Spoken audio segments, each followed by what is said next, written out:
ఓం శ్రీ గణేశ శారదా గురుభ్యో నమ.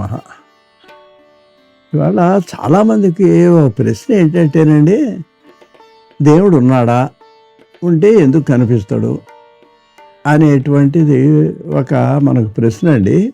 దీనికి మనకు భగవద్గీతలో సమాధానం ఉందండి. ఏమిటంటే, దేవుడు కనిపించాలంటే ఏం చేయాలి, ఇదండి. అంటే దాన్ని కొంచెం జాగ్రత్తగా అర్థం చేసుకోవాలండి. అంటే ఏంటంటేనండి, డైరెక్ట్గా కాదు, ఆయన కనిపిస్తాడు. దేవుడు కనిపించాలంటే ఏం చేయాలి అనేటువంటి దానికి మనకు 6వ అధ్యాయంలో కొన్ని శ్లోకాల్లో 30, 31, 32 ఆ శ్లోకాలు 6వ అధ్యాయంలో దీనికి కొంత శ్రీకృష్ణ పరమాత్మ సమాధానం చెప్పడం జరిగిందండి.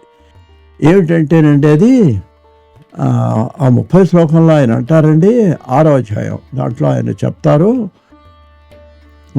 యోమాం పశ్యతి సర్వత్రా సర్వంచ మయి పశ్యతి.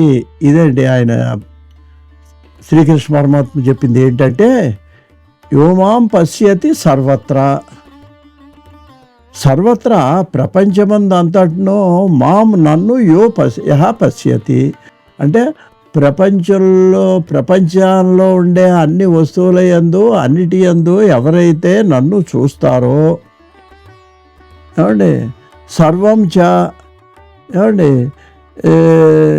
ఆ చూసేటువంటి వాడికి ఏం చేస్తానంటే నేను కూడా కనిపిస్తాను. ఇదండి. అంటే ఏంటనమాట, మనకు మామూలుగా మనకు ఉండేటువంటి లక్షణం, ప్రధానమైన లక్షణం ఏంటంటేనండి, మమకారం, అహంకారం అండి. ఈ రెండు అనేక సార్లు గతంలో వేదాంతంలో చెప్పేవి అవేనండి.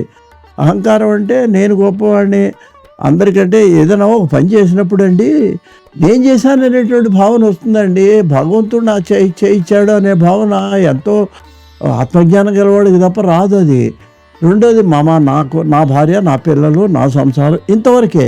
ఆ పక్కవాడి గురించి కూడా పట్టించుకోడు. ఈ పక్కవాడు కాదు, ఈయనంటాడు ప్రపంచంలో అన్ని ప్రాణులు, అంటే ప్రాణులు అంటే మానవులే కాదండి, ఇతరత్ర కూడా మనం చూడగలగాలి.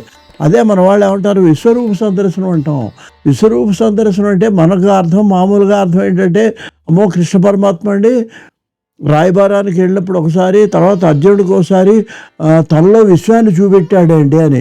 తనలో విశ్వాన్ని చూపెట్టాడంటే ఏంటి, సహస్రాక్ష సహస్రపాత్ అని 1000 చేతులతో వాళ్ళందరూ, ఆ భీష్మద్రోణాలందరూ తనలో కనిపించినట్టేమో అర్జునుడికి చూపెట్టాడు.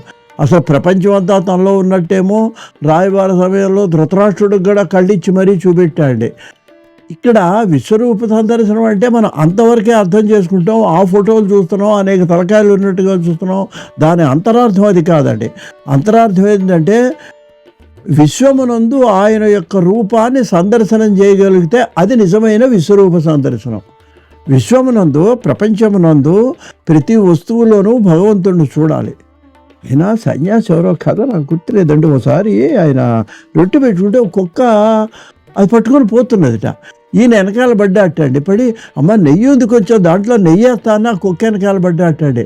అంటే ఆ శునకంలో కూడా ఆ యోగి ఎవరిని చూడగలిగాడు, భగవంతుడు చూడగలిగాడు. అలా ఎవరైతే మనం ఇవాళ షిర్డీ బాబాని నమ్మినా నమ్మకపోయినా ఆయన చుట్టూ ఎన్ని పక్షులు, ఎన్ని జంతువులు, ఎన్ని ఆశ్రయించి, ఇప్పుడు ప్రకృతిలో భగవంతుడిని చూడగలిగితే ఇంకో రహస్యం ఉందండి దీంట్లో. ప్రకృతి మనకు లొంగుతుంది. ఇది చాలా విశేషం అండి, చాలామందికి తెలియని విషయం అండి. మన వాక్కు ఫలిస్తుంది. మనం ఈ శాపాలు అనుగ్రహాలు అంటే ఎక్కడో ఋషులు కాదండి, మన ప్రవర్తన బట్టే ఉంటుందండి మనకి. అందువలన ఏంటంటే, ఈ విశ్వరూపాన్ని అంటే ప్రపంచంలో ఉండే, విశ్వంలో ఉండే ప్రతి వస్తువులోనూ ఎవరైతే దర్శనం ఎవరిని దర్శనం చేయాలి, ఇదే విశ్వరూప సందర్శనం ఫోటో చూడటం కాదండి, ప్రపంచమునందు భగవంతుడిని చూడగలగాలి. నీ ఇష్టదేవి ఎవరైతే వాళ్ళు ఏమిలా. ఇప్పుడు ఒక్కసారి మనం నామరూపాలకు అతీతను భగవంతుడి దగ్గరికి వెళ్ళలేమండి. ముందు నీ ఇష్టదేవాన్ని అక్కడ చూడగలుగు. ఆ ప్రకృతిలో ఒక చెట్టు, అందుకనే మన వాళ్ళు చెట్లను పూజించమన్నారండి. వేప చెట్టును, తర్వాతనేమో రావి చెట్టును, వీటి కళ్యాణం చేయిస్తాం మనం. అలాగే జంతువులు, కాలభైరవుడు అని చెప్పేసి కాశీ వెళ్ళేస్తూ గారెల దండ వేయమంటారు. ఇవన్నీ ఏంటంటే సునకానికి వేయమంటారు. అందువల్ల ఆ విధంగా చూడగలగాలి అని ఒక దాంట్లో. ఇంక తర్వాత రెండో దాంట్లో ఏం చెప్తున్నాడంటే, ఆత్మ ఔపమ్యేన సర్వత్రా సమం పశ్యతి అర్జున. అంటే ఏంటంటే ఏటనండి, అక్కడ ఇంకొక మాట కూడా చెప్పాడు. చూసేటప్పుడు ఎలా చూడాలంటే ఆత్మ ఔపమ్యేన, అంటే తన వంటి వాళ్ళే ఇతరులు అనేటువంటి సమభావంతో చూడాలి. ఇది రెండవదండి. ఒకటేమో ప్రపంచంలో అన్నిటి యందు భగవంతుడిని చూడగలగాలి. అలా గనక సర్వంచ మై పశ్యతి, ప్రపంచంలో ఉండే విశ్వమునందు కనుక నన్ను చూడగలిగినట్లయితే తస్యాహం న ప్రణశ్యామి. ఇదండి ఆయన చెప్పింది. ఆయన నమ్మాలండి. నమ్మితే మరి విశ్వాసం. ఆయన కనిపిస్తాడండి అంటే చెప్పాడు ఆయనే స్వయంగా. తస్య, ఎవరైతే విశ్వమునందు ప్రపంచమునందు నన్ను చూడగలుగుతాడో వాడికి, తస్య అటువంటి వాడికి నేను నా ప్రణశ్యామి, అంటే కనపడకుండా పోను. కనపడకుండా పోను అంటే అర్థం ఏంటి?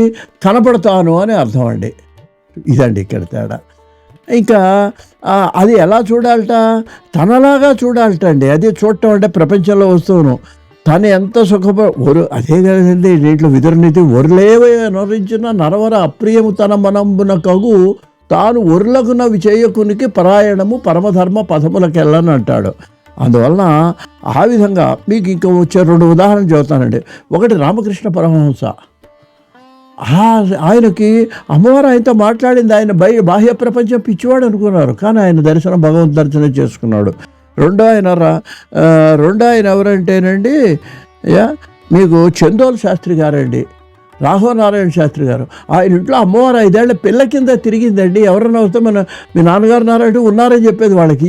ఈయనకి మళ్ళీ కనిపించేది కాదు, బయట వాళ్ళందరికీ కనిపించేది. గాజులు వాడు వస్తే వాడికి కనిపించేది. మా నాన్నగారు డబ్బులు ఇస్తా గాజులు వేయమంది. కాబట్టి ఇవి ఇలా అమ్మవారు యొక్క మాట్లాడిన వాళ్ళు, దర్శనం చేసుకున్న వాళ్ళు ఆధునిక కాలంలోనే ఉన్నారండి. పెద్ద ఎక్కువ ఇప్పుడు 19, 18 ఈ శతాబ్దాల్లోనే ఉన్నారు. తులసీదాస్ రాసినవాడు హనుమత్ దర్శనం చేసుకున్నాడు ఆయన. అప్పుడు రాసిందే ఈ హనుమాన్ చాలీసా తులసీదాస్ రామాయణంలో లేదండి, అది విడిగా ఆయన రాసింది హనుమత్ దర్శనం చేసుకొని.